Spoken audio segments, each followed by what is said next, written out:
नमस्कार ओडिशा शुभ सकाळ। आज दिन भितर राज्य तथा देश विदेशर अनेक गुड़े भल भल खबर आछि।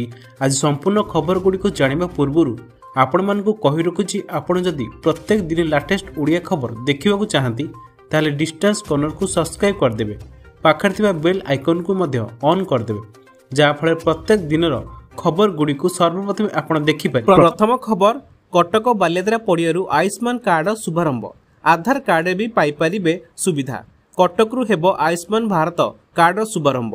एप्रिल 11 तारिख में कटक बालियाद्रा पड़िया हेब आयुष्मान भारतर शुभारंभ। आउ ओडिशा रे एही आयुष्मान कार्ड शुभारंभ करिवे केंद्र स्वास्थ्य मंत्री जेपी नड्डा। एथिपई नड्डा 3 दिनिया ओडिशा गस्तरे आछुछंती। 10 तारिख दिन विलंबित राति रे भुवनेश्वर रे पहुंचिबे। आउ 11 तारिख दिन योजनार शुभारंभ करिवे। एथिपई बालियाद्रा पड़िया पहुंची समीक्षा करिसेंती राज्य स्वास्थ्य मंत्री मुकेश महालिंग। पूर्वरु बीजेपी जेतेबेले विरोधी दल रे थिला सेतेबेले आयुष्मान योजना लागू करबाकू दाबी रखिथिला, जहा एबे कार्यकारी हेबाकू जाउची।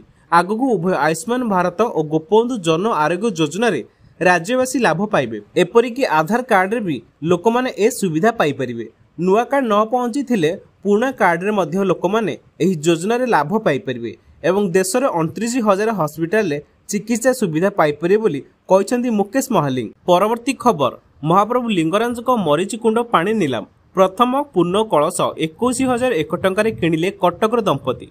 शुक्रवार विलंबित राति रे निसंतान दंपति उद्देश्य निलाम कर मुक्तेश्वर मंदिर प्रांगण में थिबा मरीचि कुंड पानी। एथर एही निलाम प्रक्रिया रे प्राय 100 दंपति अंशग्रहण करथिले।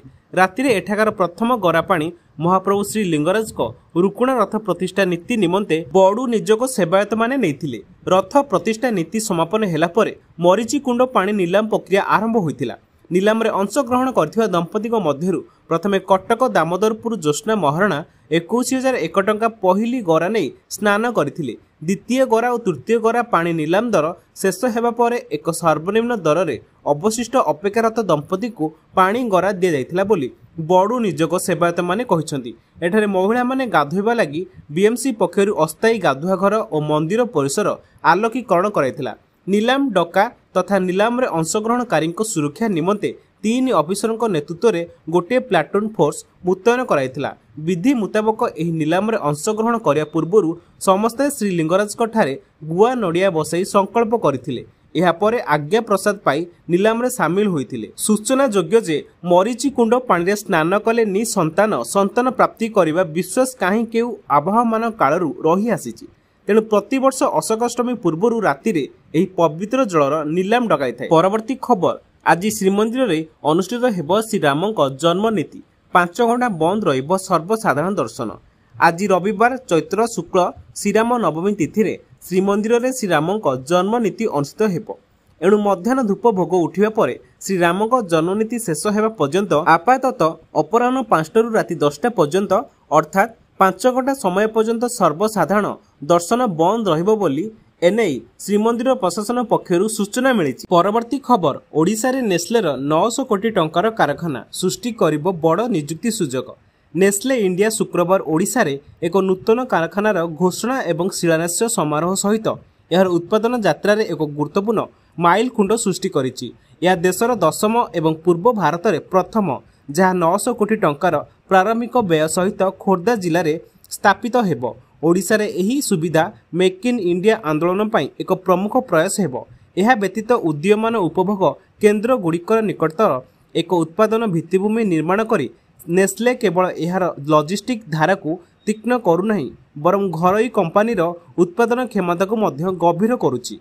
यह करबा द्वारा यह अंतरराज्य जोगाण श्रृंखला उपर निर्भरशीलता ह्रास करुछि एवं भारतीय पसंद अनुसार स्थानीय भावरे निर्मित द्रुत नव सृजन पाई पथ प्रस्तुत करुछि।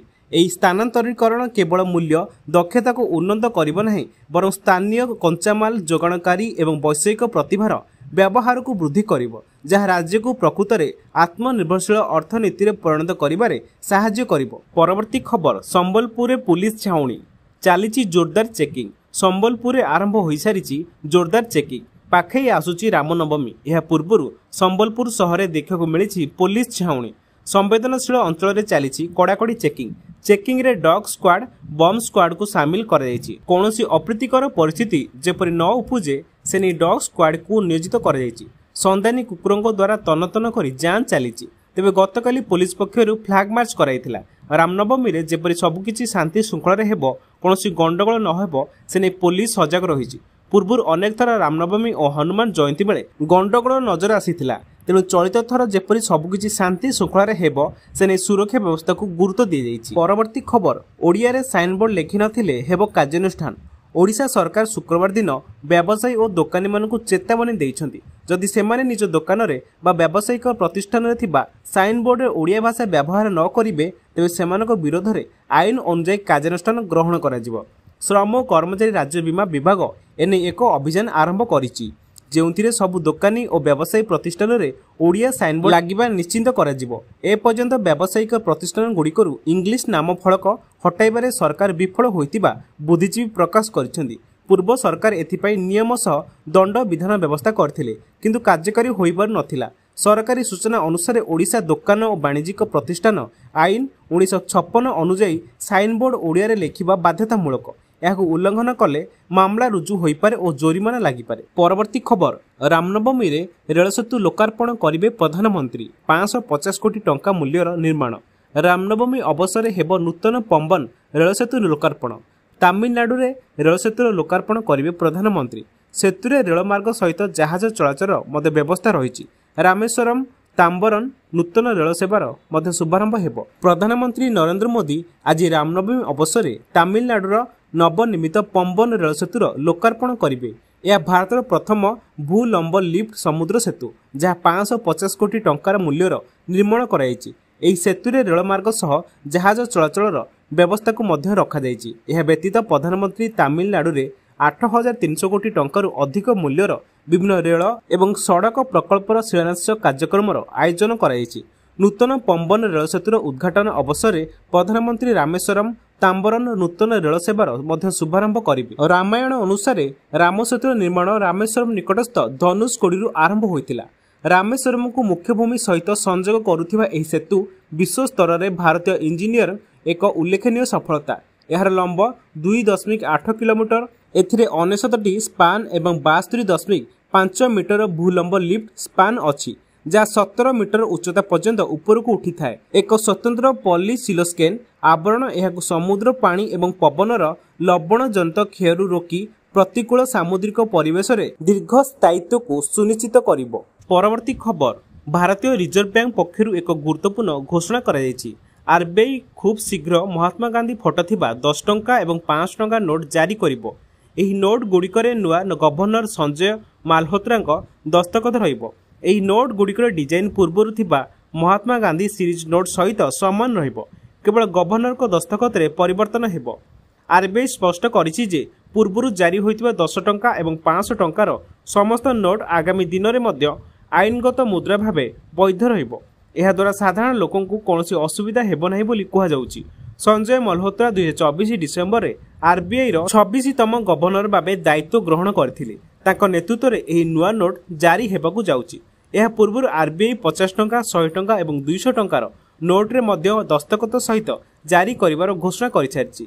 ଏହି ପଦକ୍ଷେପ ମୁଦ୍ରା ପରିଚାଳନା ଏକ ନିୟମିତ ପ୍ରକ୍ରିୟା ବୋଲି ଆର୍ବିଆଇ ପକ୍ଷରୁ କୁହାଯାଇଛି। ପରବର୍ତ୍ତୀ ଖବର, ଆସିଲା ବିଜ୍ଞପ୍ତି। ଅନୁକମ୍ପାମୂଳକ ନିଯୁକ୍ତି ପାଇଁ ଆବେଦନ ତାରିଖ ନୁହେଁ, ମୃତ୍ୟୁ ତାରିଖ ହେବ ବିଚାର ଯୋଗ୍ୟ। ସରକାରୀ କ୍ଷେତ୍ରରେ ଅନୁକମ୍ପାମୂଳକ ନିଯୁକ୍ତିରେ ଆବେଦନ ତାରିଖ ବଦଳରେ ମୃତ୍ୟୁ ତାରିଖ ବିଚାରକୁ ନିଆଯିବ।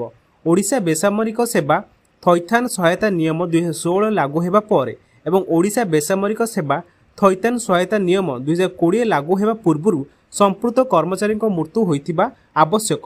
ସମ୍ପୃକ୍ତ ପରିବାର ବାର୍ଷିକ ଆୟ 1,91,000 ଟଙ୍କାରୁ ଅଧିକ ହୋଇନଥିବା ଆବଶ୍ୟକ। ଆଜି ଏ ସଂକ୍ରାନ୍ତରେ ସାଧାରଣ ପ୍ରଶାସନ ଓ ସାଧାରଣ ଅଭିଯୋଗ ବିଭାଗ ପକ୍ଷରୁ ବିଜ୍ଞପ୍ତି ପ୍ରକାଶ ପାଇଛି। ଏହି ନିୟମ ଲାଗୁ ହେବା ଫଳରେ ଅନୁକମ୍ପା ନିଯୁକ୍ତିକୁ ନେଇ ନ୍ୟାୟାଳୟରେ ବିଚାରାଧୀନ ଥିବା ଶତାଧିକ ମାମଲାର ପରିସମାପ୍ତି ଘଟିବ ବୋଲି କୁହାଯାଇଛି। ଏହି ନିୟମ ଓଡ଼ିଶା ବେସାମରିକ ସେବା ନିୟମ 2025 ଭାବେ ଜଣାଯିବ। ମୃତ କର୍ମଚାରୀଙ୍କ ପରିବାର ସଦସ୍ୟଙ୍କୁ ଅନୁକମ୍ପାମୂଳକ ନିଯୁକ୍ତି ପ୍ରଦାନ ପ୍ରକ୍ରିୟାକୁ ସରଳ କରିବା ଲାଗି ମାର୍ଚ୍ଚ 21 ତାରିଖରେ ମୁଖ୍ୟମନ୍ତ୍ରୀ ମୋହନ ଚରଣ ମାଝୀଙ୍କ ଅଧ୍ୟକ୍ଷତାରେ ଅନୁଷ୍ଠିତ ରାଜ୍ୟ କ୍ୟାବିନେଟ୍ ବୈଠକରେ ନିଷ୍ପତ୍ତି ହୋଇଥିଲା। ପରବର୍ତ୍ତୀ ଖବର, ୱକଫ ବିଲ୍କୁ ବିରୋଧ, ରାସ୍ତାକୁ ଓହ୍ଲାଇଲେ ମୁସଲିମ ସଂଗଠନ।